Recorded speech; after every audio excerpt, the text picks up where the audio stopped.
Bonjour et bienvenue pour ce nouveau page à page consacré à Ultimate Fantastic Four. Et oui, je me suis dit que ça vous ferait plaisir de voir à quoi ça ressemble Ultimate Fantastic Four, puisque c'est la seule série au long cours Ultimate qui n'a pas été rééditée en Deluxe ou en Omnibus récemment. La dernière édition date d'il y a 10 ans et qu'il aura fallu attendre la collection Hachette. Et donc le numéro 5 de la collection Hachette pour découvrir le premier tome, donc les premiers épisodes de Ultimate Fantastic Four, une série qui est très attendue, une série qui va certainement faire l'actualité et qui devrait en toute logique revenir en 2025 en omnibus chez Panini à l'occasion de la sortie du film Fantastic Four. Ce serait vraiment étonnant que ça ne ressorte pas. Et pour évidemment commencer à faire monter la sauce, pour tous ceux qui n'ont pas craqué pour la collection Hachette, pour tous ceux qui ne sont pas abonnés ou tous ceux qui n'ont tout simplement pas eu le plaisir de croiser sur leur route eh bien, ce récit, eh bien, nous allons faire un page à page pour vous montrer à quoi ça ressemble. Alors déjà, la collection Hachette, à quoi ça ressemble? Ce sont des livres format comics, hein, donc ce ne sont pas des formats agrandis comme les Deluxe ou comme la grande collection Urban. Hein. On est vraiment sur un format comics. Dos carré, couverture en dur avec une charte graphique, là ça brille un peu. Ce sont des éditions assez soignées, je dois vous avouer, et c'est plutôt pas mal. Il y a un nombre de numéros fluctuants selon les tomes. Là, nous avons 12 numéros de la série, donc les 12 premiers numéros de la série Ultimate Fantastic Four. Ça représente à peu près, globalement la meilleure époque, parce que tout le début est vraiment excellent. Il y a vraiment 3 phases dans Ultimate Fantastic Four. Il y a une première phase avec les auteurs de départ, avec Mark Millar et Brian Michael Bendis, Warren Ellis qui vient les aider sur 12 numéros, Mark Millar qui revient par la suite, et notamment avec Greg Land. Entre-temps, il y a Mike Carey qui fait des épisodes, Jay Lee qui vient au dessin. On peut se dire que les 30 premiers numéros sont vraiment excellents. La deuxième partie est peut-être, à mon sens, un peu moins intéressante, mais on n'en est pas là, puisque nous avons les 12 premiers numéros à nous mettre sous la dent, et ça s'appelle Les Fantastiques. Le but, il est exactement le même que pour Ultimate Spider-Man ou Ultimate X-Men, faire comme si c'était un premier numéro. On fait comme si ça n'avait jamais été créé et que on découvre en 2000, là on devait être en 2002, 2003, 2004, on découvre donc le premier numéro des 4 Fantastiques, mais de façon moderne, avec une façon de raconter les histoires telles qu'on les raconte au début des années 2000 et non pas dans les années 60, avec un dessin contemporain, avec des dialogues punchy de notre époque, et avec évidemment ce soin particulier apporté à tous les auteurs et à toute la créativité pour faire en sorte que ces bouquins restent dans l'histoire et soient relus avec plaisir des années plus tard, ce qui est totalement le cas. Et donc, le point de départ, c'est de se dire, on relance, voilà, ils n'ont pas leur pouvoir, ils ne se connaissent pas, ils vont apprendre à se connaître et ils vont tous partir en mission, ils vont manifester des pouvoirs et ils vont devenir les super-héros qu'on connaît, la première famille Marvel.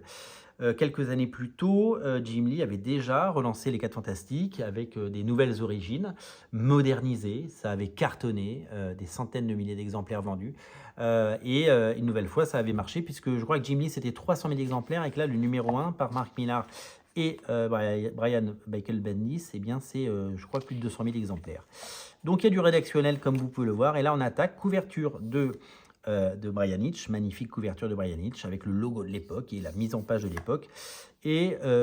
Donc, ça commence par des flashbacks et ce dessin magnifique de Adam Kubert, qui était déjà le dessinateur de Ultimate X-Men. Il a lancé Ultimate X-Men et Ultimate Fantastic Four, excusez du peu.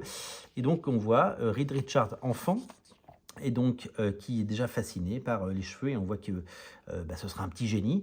On le voit au collège se faire maltraiter, mais se faire sauver la face par son copain Ben Grimm.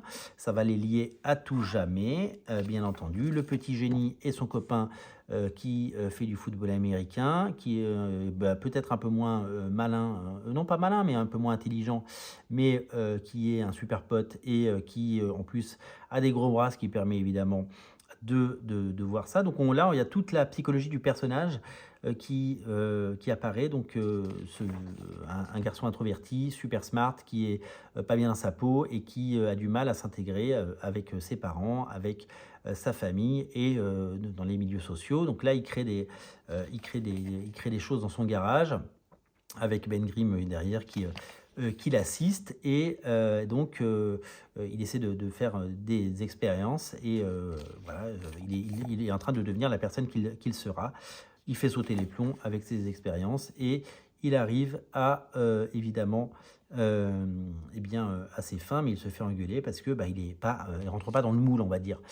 Il va montrer, alors que tout le monde bricole des choses à la Science Fair de son école, il va faire disparaître la petite voiture, puis je crois la faire réapparaître si je me souviens bien. Et ça va évidemment attirer le regard de personnes, notamment les Richards, notamment les Storm, pardon. Il va faire la connaissance, donc là il a 21 ans, hein, ils sont tout jeunes, hein, et donc on le voit bien, il le porte bien sur eux. Est-ce qu'ils ont 21 ans là? Parce que là on est à l'école, hein, donc bon, ils n'ont peut-être pas 21 ans, mais en tout cas au départ il y avait marqué 21 ans plus tard, donc il y a des sauts dans le temps qui sont faits. Ils rencontrent Sue Storm et là ça va être l'amour, et puis là ils vont rendre compte que tout ce qu'il a essayé de téléporter, c'est apparu chez les Storm, alors qu'eux ils ont des matériels qui coûtent des milliards et lui il a réussi à bricoler ça dans son garage. Et à la fin du premier épisode il dit fantastique. Et donc exactement comme pour le premier épisode des Ultimates où il n'y a personne en costume, il y a juste Captain America pendant la Deuxième Guerre mondiale, comme dans Ultimate Spider-Man où il ne met pas de costume non plus et il n'aura pas ses pouvoirs tout de suite, eh bien, la série prend son temps pour poser de bonnes bases et puis pour évidemment nous donner envie de continuer, de creuser. On découvre l'homme taupe, Molman, qui travaille pour les Storms. Et donc, nous allons donc voir que cette fine équipe est alors embauchée pour travailler, parce qu'on s'est rendu compte que il a un QI au-dessus de la moyenne et que Reed Richards, c'est pas un rigolo. Alors, spoiler alerte, hein, pour tous ceux qui ne connaissent pas l'univers Ultimate, bouchez-vous les oreilles. C'est un génie, il est plus intelligent que tout le monde, il va tout péter. Mais c'est également celui qui deviendra The Maker et qui va foutre le merdier dans l'univers Ultimate, dans le précédent et dans le nouveau, puisque c'est lui qui fera le lien entre les deux univers, vous le verrez. Il deviendra un très très grand méchant et quelque chose d'assez étonnant. Donc là, on fait la rencontre de Johnny Storm, ils font leurs expériences dans le désert avec une pomme et elle se fait désintégrer. Donc à chaque fois, il y a un personnage différent sur les 4 premières couvertures. Et donc là, l'expérience a mal tourné et on voit que Reed Richards, il s'est un petit peu allongé, ça tombe bien, il va devenir Mister Fantastique. On considère que c'est une bête curieuse et que c'est devenu un animal, on lui tire dessus. Il n'arrive pas à contrôler ses pouvoirs. On voit que Ben Grimm s'est transformé en la chose, donc ils ne vont pas dans l'espace cette fois, mais ils restent sur Terre et donc Ben Grimm, tout lui tombe dessus et rien ne lui fait mal. Sue Storm a disparu, mais elle est devenue la femme invisible et Johnny Storm se réveille dans le coma et se rend compte qu'il fait brûler les draps en se réveillant et qu'il n'a rien du tout parce que il peut se transformer en la torche humaine, bien sûr.